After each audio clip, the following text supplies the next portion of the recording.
In the land of Awu, there lived a king known as King Ukara.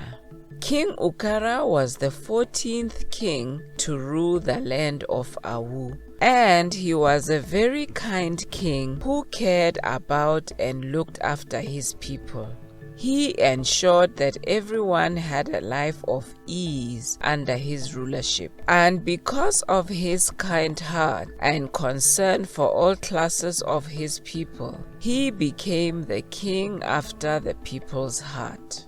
Not only was King Ukara a kind-hearted king, but he was also a very wealthy king. He was rich in gold, diamonds, silver, lands, horses, and farmlands. In fact, in the land of Awu, it was taboo for King Ukara to hear that any of his villagers went to bed hungry. From the day he began to rule the land of Awu, King Ukara made a decree, which was that the king's food barn was always open to anyone who didn't have something to eat.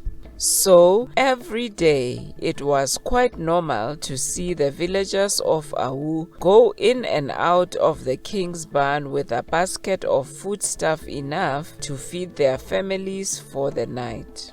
There was also a time when the land of Awu suffered a great famine, but thanks to King Ukara's food barn, the villagers, both young and old, never lacked what to eat for a single day until the famine ended. Despite being so rich and kind, King Ukara lacked one thing. It was something he worried about all the time, and he feared that he might die without having that thing. It was no other than a daughter. King Ukara had 6 wives, and each of those wives only bore him sons. Though it was great for a king to have sons who would rule the land and look after it once he was gone, deep down, King Ukara yearned for a daughter. As a child, King Ukara grew up without sisters, and his only consolation was that he would have a daughter one day. But as he slowly grew old, King Ukara began to fear that it was no longer possible for him to have a daughter. For 20 years, King Ukara constantly made sacrifices and prayed to the gods to grant his heart's desire and bless him with a female child. It was his quest to bear a female child that pushed King Ukara to marry 6 wives. With each new wife, King Ukara believed that a female child would come out of their union, but that didn't happen until 21 years later. Just when King Ukara had given up on becoming a father of a daughter, his 6th and youngest wife conceived, and when it was time to deliver, she gave birth to 3 beautiful baby girls. When King Ukara heard that he had finally become a father to not 1 but 3 beautiful girls, his joy knew no bounds. Alas, the gods had answered his prayers.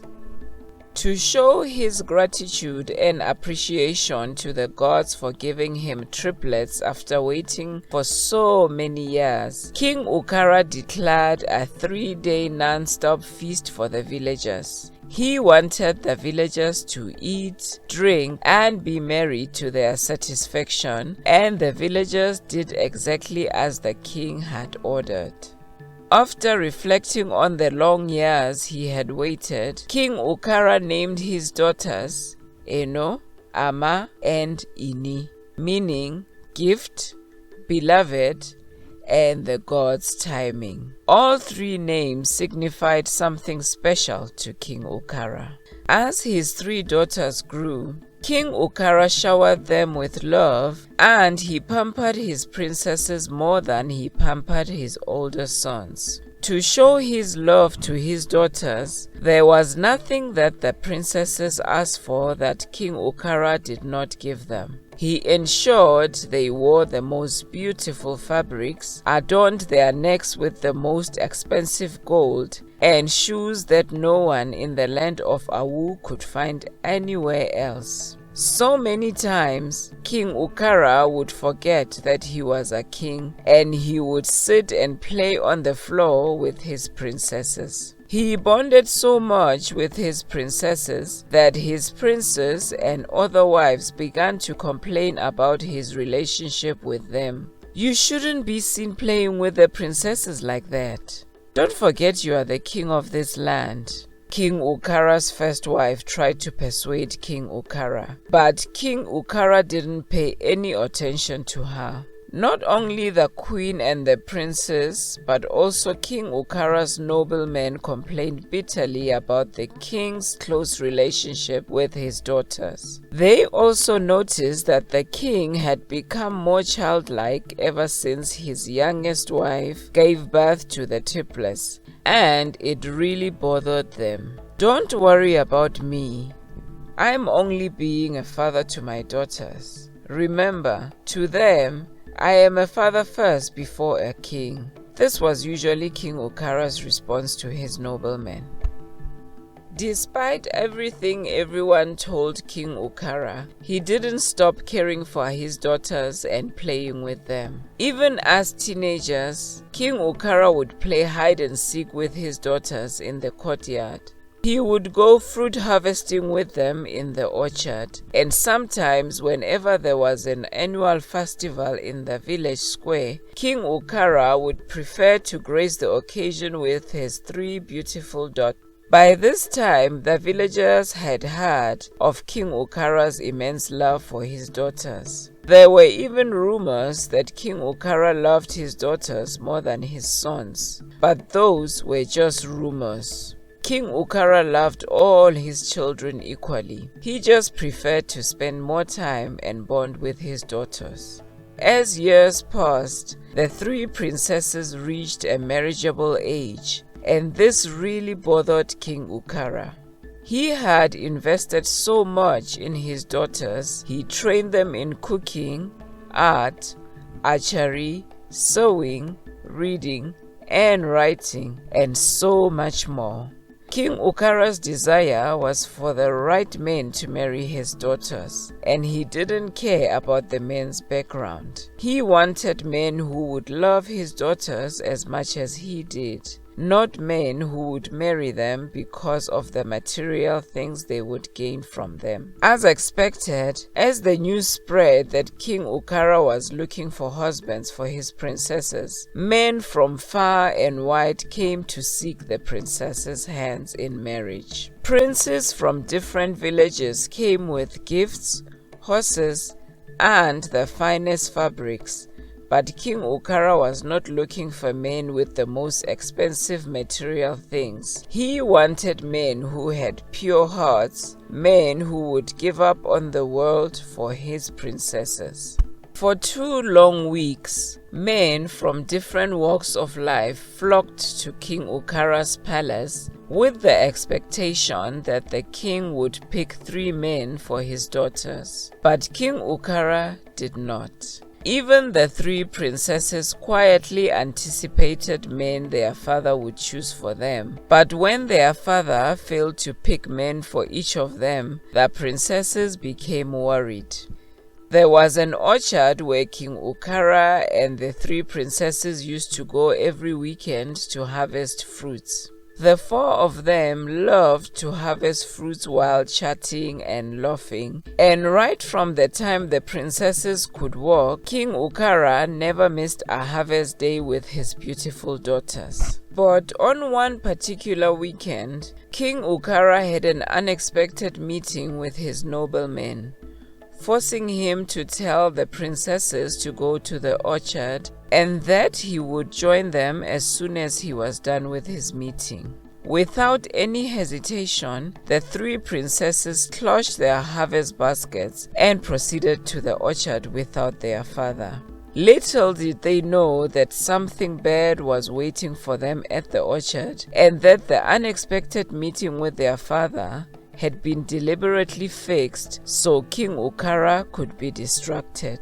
As soon as the princesses walked deep into the orchard, 3 able-bodied men with masks made out of dried plantain leaves jumped out of their hiding place and knocked them unconscious. Around the same time the princesses had been knocked unconscious and successfully kidnapped, King Ukara's unexpected meeting ended. As soon as the meeting ended, King Ukara got on his horse and hurried to the orchard to harvest fruits with his daughters. But when he got there, his daughters were nowhere to be found. He called out for their names and searched the part of the orchard they mostly visited, but he still couldn't find them. Alarmed that something bad had happened to his daughters, King Ukara called on his palace guards, who organized a search party for the princesses. The palace guards searched the orchard for hours, and after thoroughly searching, they found the princesses' baskets stacked under a tree with their 3 small knives in them. When King Ukara saw this, he was heartbroken, because he knew something terrible had happened.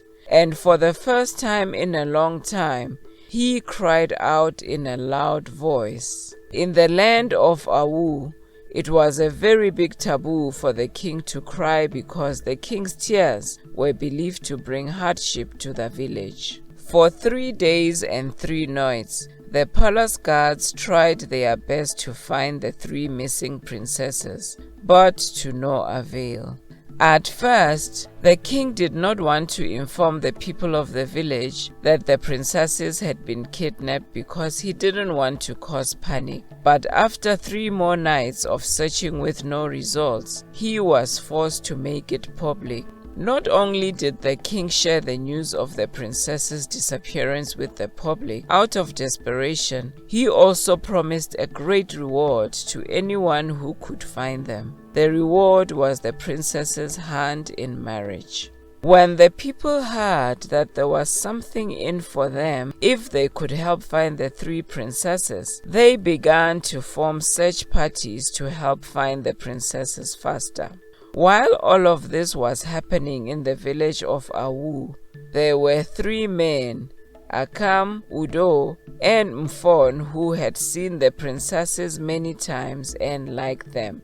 These 3 men were hunters and were known to be one of the best hunting groups in the village. When they first heard the news that the princesses had been kidnapped, they were worried and angry at whoever had done such a thing.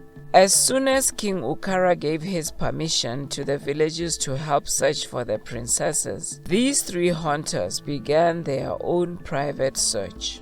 For days and nights, the 3 hunters searched the orchard again to be sure the palace guards had not missed any information. Luckily for them, they found something the palace guards had missed. It was one of the masks made out of dry plantain leaves, and it was half burnt. Whoever had tried to burn the mask was so impatient that he or she didn't wait to confirm if the mask was fully burnt. Immediately after seeing the mask, Udo remembered that he had seen one of the nobleman's sons with the mask on the same day the princesses went missing.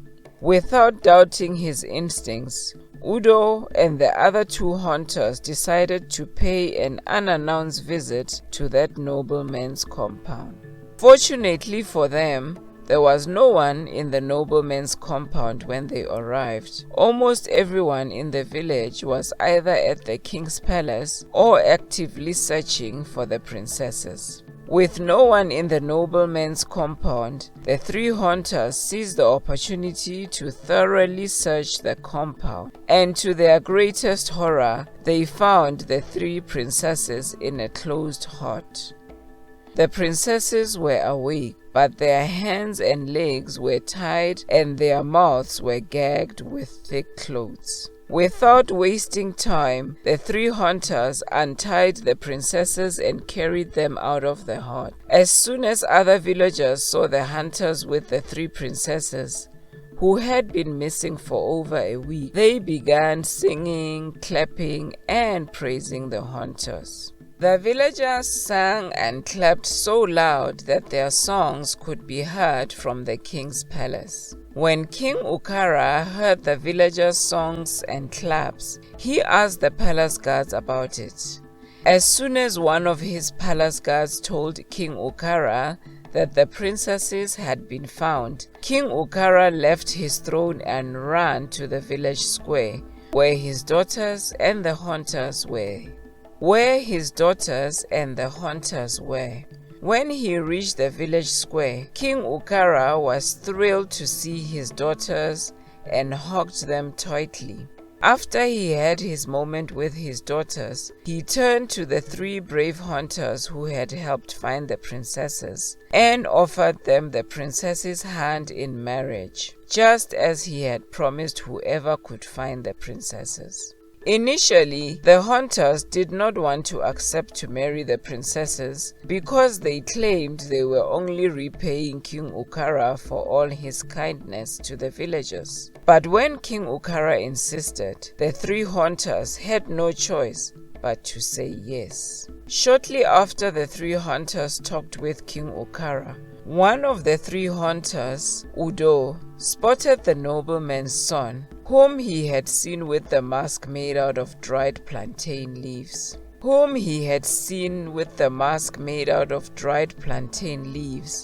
Lurking around the crowd. To ensure that the man would not get away with what he did, Udo raised an alarm and told the villagers that the nobleman's son was behind the princess's kidnap. Immediately after he said so, the princesses confirmed that too, and the palace guards arrested the nobleman's son. It turned out that one of the king's noblemen got angry that King Ukara rejected his son's proposal to marry one of the princesses, so he plotted with his son to kidnap the princesses. The nobleman was the same person who had fixed the unexpected meeting that weekend, and he persuaded other noblemen to join him in persuading King Ukara. He knew that if his son successfully kidnapped the princesses with the help of his friends, and King Ukara couldn't find his princesses, the king would be forced to give a big reward to anyone who found the princesses. That way, the nobleman's son would pretend that he found the princesses, then ultimately marry one of the princesses. When King Ukara heard this, he was so angry that he banished the nobleman and his entire family from the village of Awu. King Ukara could not even believe that his trusted nobleman would plot such a thing against him. Later that week, the king hosted a big party to mark his daughter's return and their marriages to the 3 fearless and brave hunters who rescued them. Later that week, the king hosted a big party to mark his daughter's return and their marriages to the 3 fearless and brave hunters who rescued them. After the marriages, the 3 princesses and their husbands were given special chambers in the king's palace, and they all lived happily ever after.